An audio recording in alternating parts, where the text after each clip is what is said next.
Betrayal. Now, Beyond Betrayal is a ministry that we've developed to help people who feel cheated by life, others, or God. I think you probably know a lot of people like that and probably have felt that way yourself on many times. And so, what we're going to be showing you here today is that we're just going to kind of like drill down deep into a structured path for helping them. Now, those of you who are Christian apologists, you know the importance of learning arguments to help people to better understand the existence of God or the evidence for Christ's resurrection. And you practice those arguments, and then you also learn how to handle objections to the various points. Now, really what we're doing with Beyond Betrayal is similar to that, is that we are offering you a structured path to guide people along, to help them to resolve their emotional struggles, particularly when they feel cheated by life, others, and God. So in this video and in the next one, we'll take a look at 9 assignments that can help people get beyond betrayal. And so we'll be right back.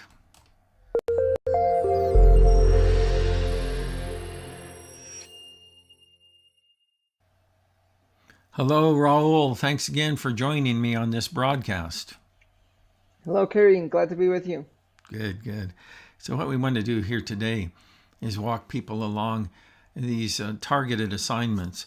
And these are the exact same assignments that I used in working with you. And so we've been meeting for quite some time together. Just give me a quick recap again of what kind of brought us together as far as the project that you wanted to work on in your own personal life. Well, I found myself in a very dark place in my life where I was kind of facing several challenges in my personal life, how I relate to others, and I needed help and guidance to unearthing what was going on in my life because from the outside and even in my own conscience, my awareness, there was nothing there that could be um, work like as a stumbling block for me to progress in my everyday relationships. So I know that you've worked a lot with coaching and helping others. I know the background that you have helping people um, in different countries that have Mm-hmm. experienced a lot of pain and a lot of suffering. Yeah. So I reached out and it worked very well. There we go. So I've done a lot of work in a variety of, actually in your home country, in Mexico. I've worked in a lot of settings there, but also I have been very involved in helping children who are recovering from the trauma of emotional and physical abuse in sex trafficking and other forms of trauma. And so I've been involved in Southeast Asia and then also here in America helping folks to process that. And so I'm glad that we had a chance. What particularly was the focus of our discussions? It was, tell us a little bit about the relationship with your dad. Yes.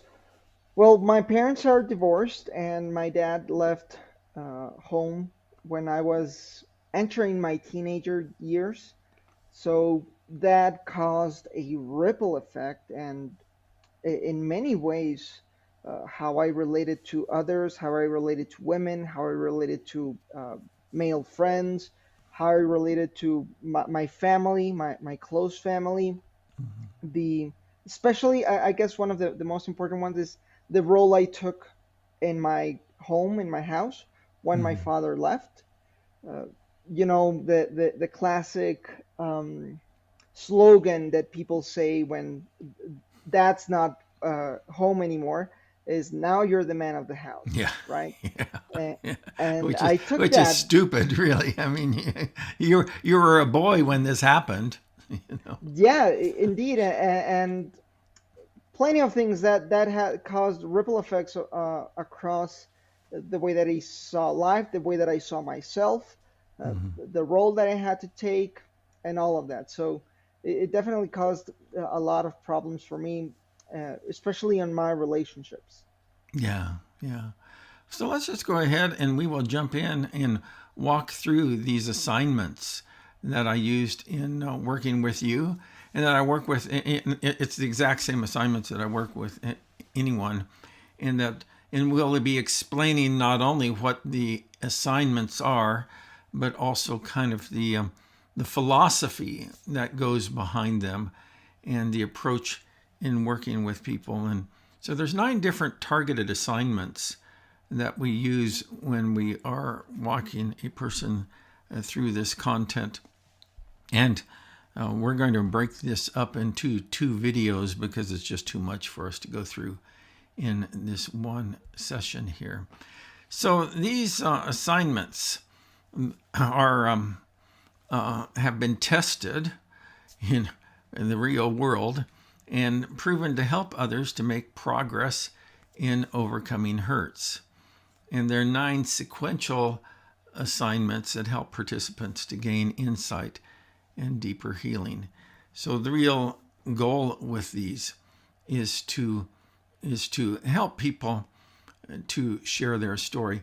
You know, if you stop and think about it, and I've given a lot of thought to this, is that when it comes to Christian counseling or Christian coaching or other ways that we're healed in connection in our relationship with others, really what it largely boils down to is storytelling in a safe environment and sharing the most difficult details about that story where we can be heard and understood.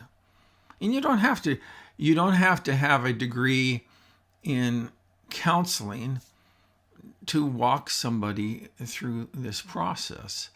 And so, one thing, however, it's probably wise to know when you're in over your head. You know, some people's lives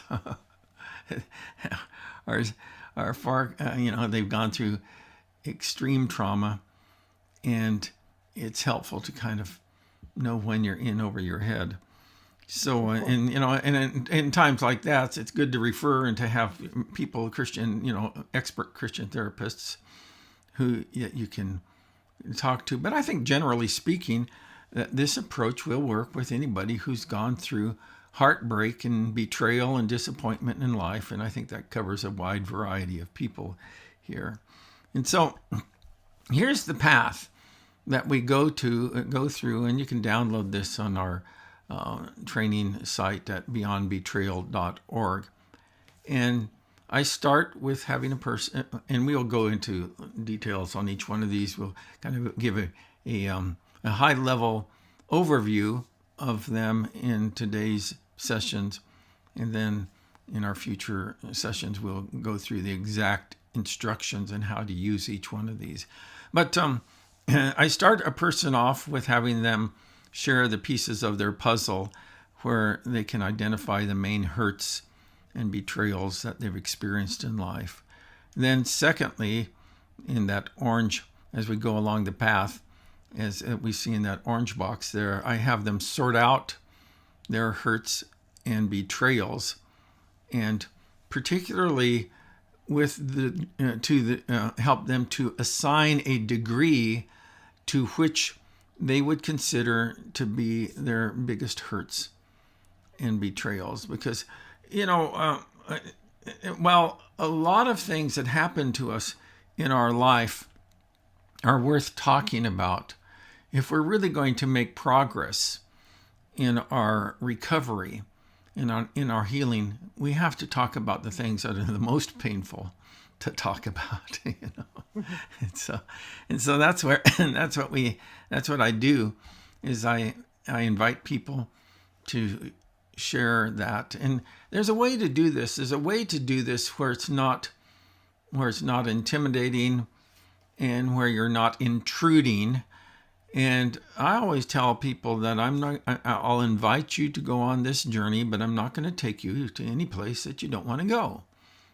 And so and they're in the driver's seat anytime they feel like, this isn't working for me or this is too hard right now, then we just back off. And then we can always come back to it at a later time. So then the third stop along the way is I have them complete a relationship chart. And as was true in your situation, it's true in almost every situation. Now there are situations circumstances that this doesn't apply to, but typically there's the deepest pain in our life is oftentimes connected to someone who has really hurt you. And in your case, it was your dad. Actually, when in the first few times I went through this process for myself, that my dad was really the focus of my attention. But then I had a very difficult experience at a church. And so then I had to go through this again, kind of processing this with church leaders. It's a real shame that that's what happens in churches, but that's just what happens, Yeah. And so, so then after we've talked a little bit about the relationship that their pain is associated with, then I have a person sort through their offenses and losses, or their hurts and losses. And that's always an interesting assignment. And I know that when we talked about this, that with respect to your dad, is that the hurt that your dad brought to the family was very apparent, that he left the family he left your mom for another woman. Is that correct? Yes. Yeah. And so, and then he started a whole new family and type of thing. And so the hurt was very apparent. But what we needed to do is that we needed to unearth some of the losses. And while hurts are oftentimes related to losses, they're different from that. And how about for you? Do you recall some of the losses that you experienced as a result? I don't want to put you on the spot, Sure. No worries. Well, the first thing that comes to mind would be that as a child, as a son, one is always looking up to his heroes. And obviously, the first hero that a child has is his dad. It was my dad. And I lost that. I wasn't able to look at my dad and see a hero in him, somebody that I could look up to. So that was my main. Well, the first thing that I can come up with is that I lost my role model, my male role model. Yeah, and so learning to distinguish between those hurts and losses, and so that's one of the things that we do when we go on this journey with people, and then we have them do a forgiveness inventory. Now, here again, I thought it was interesting because you had talked when we first started this project about how you had finished or how you have forgiven your dad. And then when we started unearthing some of the losses that you experienced, tell me a little bit about the insights that you gained from that. Well, as a whole, all of this process gives you, in some sense, at least for me, it gave me a little bit more control and understanding of what I was going through. As you said, in my case, when all of this happens, I mean, I'm 28 years old right now, and this happened way back when I was 12.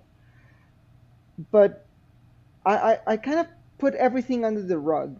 Like, yeah, my dad did this. My dad betrayed my family, betrayed me, betrayed my mom. but that's it. I'm a Christian. I'm supposed to forgive, so I'm gonna work through that, and I'm gonna forgive him. But Yeah. it was just like an umbrella term, a cover term that I just put everything away, or ignored, and acted as if it didn't affect me. But when you start sorting through, okay, what did I lose? How did Hmm. this hurt me? When I start to sort it through, then Yeah. all those specifics come up, and well, I realized that I hadn't forgiven my father for this specific stuff. I kind of Hmm. uh, use this broad forgiveness, like, yeah, you did wrong, but let's move on. Hmm. Um, but on the specifics, I hadn't dealt with them yet, Yeah. and that's what was causing many of my issues in my relationships. Yeah. We're going to circle back to that too when we talk a little bit more about how to guide a person through this process. But you're absolutely right, and I think that there's a big problem that we have in the church because we're quick to preach the necessity of forgiveness, but we really don't know the pragmatics of how to teach people to truly forgive. Because it's not just a matter of willing forgiveness Hmm. into the situation. And I think that, in all honesty, I'll get off my soapbox here real quick. Hmm. I think when terrible things have happened to people, that there is a pressure that even pastors feel to kind of move people along past that. And so a lot of times we will use, and I've stopped this a long time ago, but a lot of times pastors will use guilt in preaching, and you need to do this, you ought to do this, you should do this, but we don't show people how to do this. And that's really what I want to do in Yeah. this training. So going back to this forgiveness inventory, that they're at step number 5, that we have people do that, and then we bring them through to a place of rethinking their reactions. And that, and I notice that when I work with people, and if you just really listen carefully, we'll talk here soon about listening for not just the text but also the subtext. But when you listen for the subtext, you can really tell when they haven't forgiven someone. And it's not that hard to do. And when I was listening to you talk about your dad, I could hear things kind of in our conversation where I said, well, I think that Raul needs to revisit this. And I wasn't Hmm. going to jump on you too hard, you initially, but then we began to revisit those things, and it's those reactions that we often have towards the people who have hurt us, and sometimes it's a matter where we pretend in our relationship with them that everything is okay. We're codependent. We're peacekeepers and not peacemakers, and that we don't know how to express our needs or even our expectations or our desires in healthy ways, and so we adapt to their dysfunction. And anytime we adapt to another person's dysfunction, that is always dysfunctional for ourselves. So that let's and so we have to rethink our reactions. But then what I do is I have a person complete a statement where they kind of pull all of this together and begin to look at the big picture, all the pieces of the puzzle with respect to the offense and the loss and forgiveness and other emotional stuff that's going on. And then finally, almost finally, number 8 is that we bring people to the place where they write a resolution letter that sometimes they will send to their offender, and other times they don't. But I always have them read it to me in the process. Hmm. It was kind of a difficult time for you, wasn't it? Yeah, writing that letter, and it kind of made me relive some of the pain that had happened Mm-hmm. years ago, and it made me face it. Even though I Mm-hmm. didn't deliver the letter to my dad, it made me process and made me aware that I was in pain and that I needed healing as well. Like, Mm-hmm. this is a process. It's not going to change everything overnight, No. but being able to be quote unquote honest with Mm-hmm. my dad was very, very refreshing. Yeah, yeah. So, and so it's not necessary for someone to share that with the person that has hurt them, but but having them verbalize this pain is very helpful. And so, and I've been told by experts, because I've studied a lot of people with respect to this, but and what the claim is that the memory of trauma, when it's unprocessed, you know, lives in a particular part of our brain. But once we've processed that trauma, it's not like we lose the memory of it, but it moves to a different place in our brain, and Mhm. it doesn't hold the same power over us that it did before. Yeah, I mean, definitely. I've mentioned this before in some of our sessions that just being able to talk about it, to set your ideas straight and not have everything mixed up here, because Mm-hmm. sometimes that's uh, part of the problem, that you have every emotions, all of this is going through, you feel overwhelmed and everything.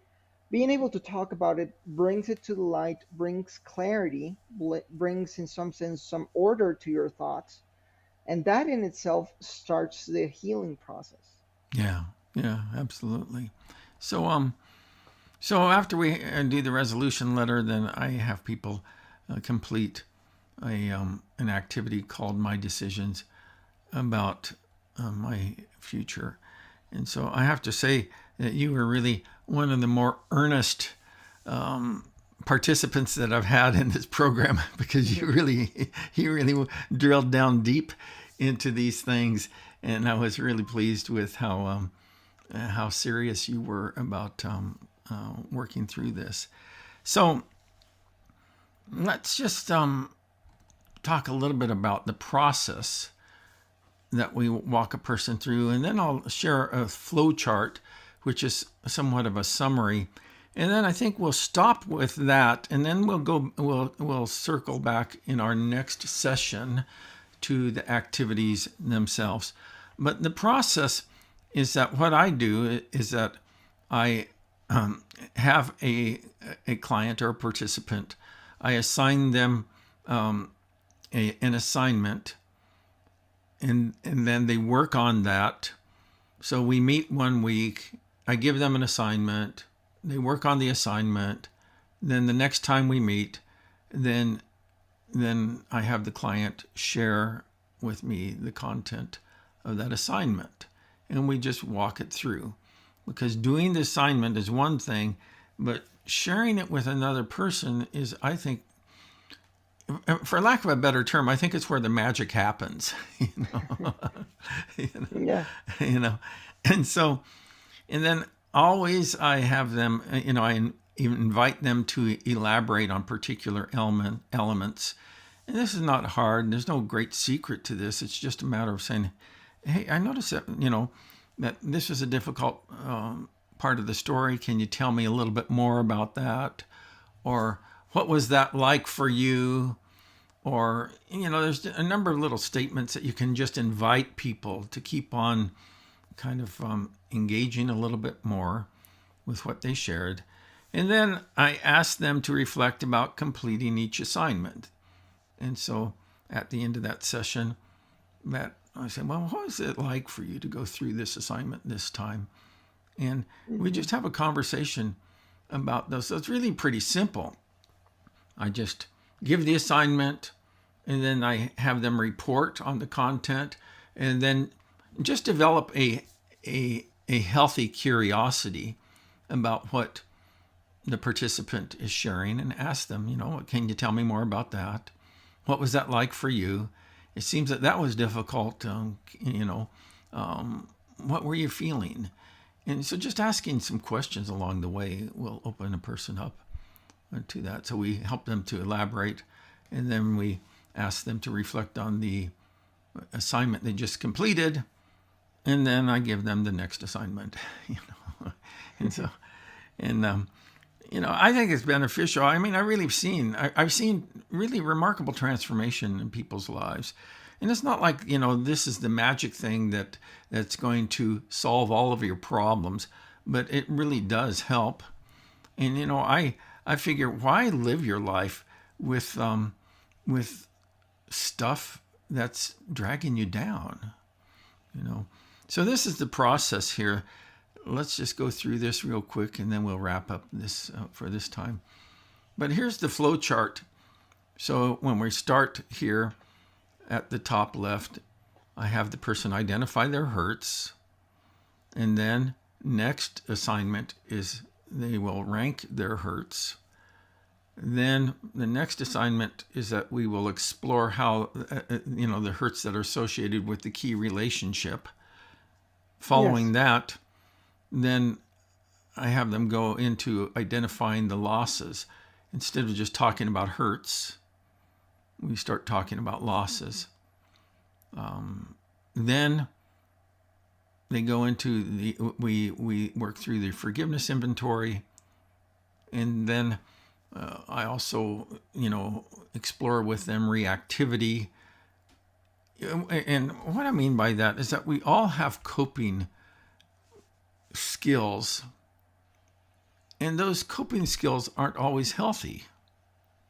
So when there's conflict or there's problem or there's hurt in our relationships, we have coping skills, and we need to learn better ways of doing that. So becoming aware of how we've been shaped by the Hmm. hurt that we've experienced. Yeah, So, that's precisely what brought me into participating with this program and meeting mm-hmm, with you and going through that because it actually affects the way you relate and you act and you behave. And even though you don't even notice it, to be honest, I didn't notice it for several years yeah, until I became aware, hey, I'm having problems trusting other people. I'm having problems mm-hmm, uh, relating to or getting real, connecting with friends, yeah, both male and female. Why is that? Why is my trust so thin? mm-hmm, And all of that. Oh, it's because I lost trust in my father, mm-hmm, and all of that.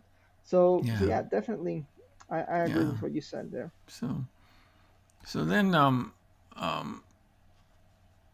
I have them summarize their findings, and then we make that resolution statement, and then we go to important decisions. And really, this is, and we've talked before about this. You and I have, is that that your dad was kind of like the epicenter of where the pain was situated in your life. But then during our conversations, we began to see how your mom contributed to that too. Yeah. It's, and you even shared about how that now your relationship with your brother has kind of taken on a new a new flavor. Hmm. Now that Yeah. yeah, go ahead, tell us a little bit Yeah, about it. indeed. I mean, if there's any big brother, I'm the oldest son.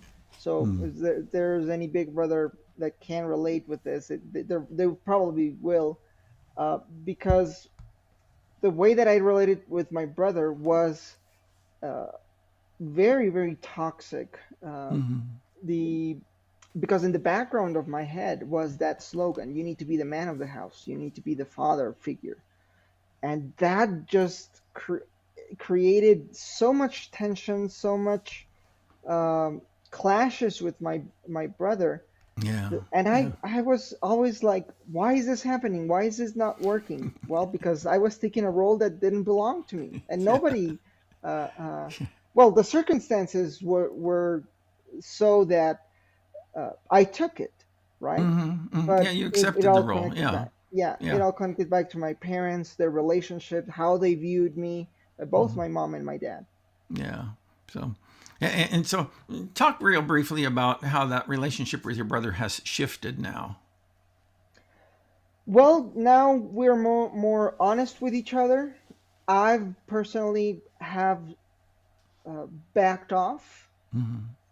I've taken the role as a big brother, not as a His father dad. figure. Yeah. Yeah. Yeah, not as a dad, but as a brother, and that has really resonated with him. Now, Hmm. obviously, it isn't a perfect process. We still have Yeah. clashes, obviously, uh, Yeah. Really. uh, but we've been working to minimize them both, Hmm. and I've been honest with him about this and the process that I've been going through, Yeah. and he has noticed some changes, and I'm thankful for that. Yeah. Amen. So we're going to pick up in just a moment with our next video. So I would like for you to stay on, Raul. But for now, I just want to bring this video to a close because, we want to make sure that these are kind of in bite-sized doses so that you can sit down and walk through an orientation of the process and begin to better understand it for yourself. And so I would encourage you to there's really probably nothing better that you can do than to help someone else. Well, first of all, to come to know the Lord, but secondly, for them to move past the things in their life that have them stuck. And and certainly by helping a person, helping people who feel cheated by life, others, and God, playing a role in helping them to resolve that, it can go a long way. And so we're going to be just continuing on this process. So make sure you watch the next couple videos. That's